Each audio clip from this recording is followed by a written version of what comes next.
was wondering, so if somebody's just starting out in genealogy, what's the tip you can give to not do? The tip I give someone to not engage in when they first start research is starting with searching.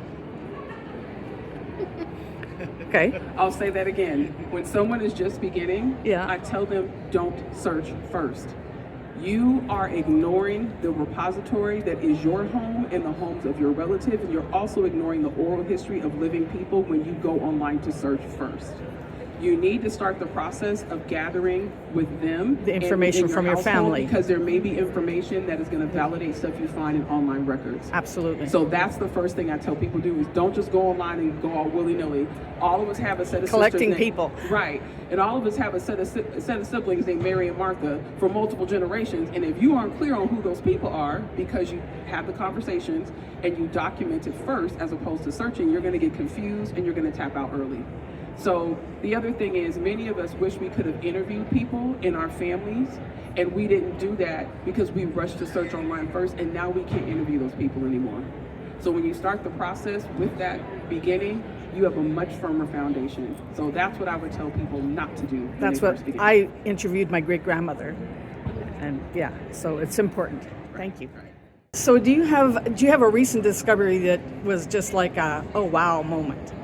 Oh boy, I have a lot of those. But oh wow moments, I would say the one I've been talking about more recently is one where I was able to unearth an enslaved community that's connected to my family as a result of DNA matches. They weren't very high matches, but they were going back to a neighboring location where my family was from. And because I dug into who was living around my family or who was in their network, I was able to unearth my ancestors while they were enslaved.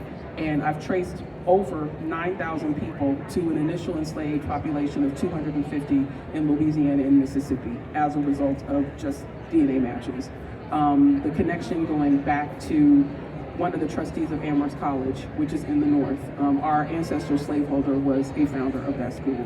And people often think with stories like this, oh, someone was, in a system and they were an enslaver. There's no one living who connects back to those slaves.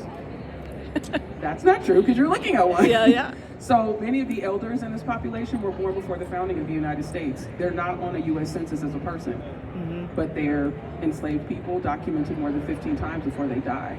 So with that particular project, what it really does is it reminds people that even in complicated states to research in, like Mississippi and Louisiana, we're able to do this research, and despite our ancestors being relegated to being property, the records are there. Okay, thank you. No problem.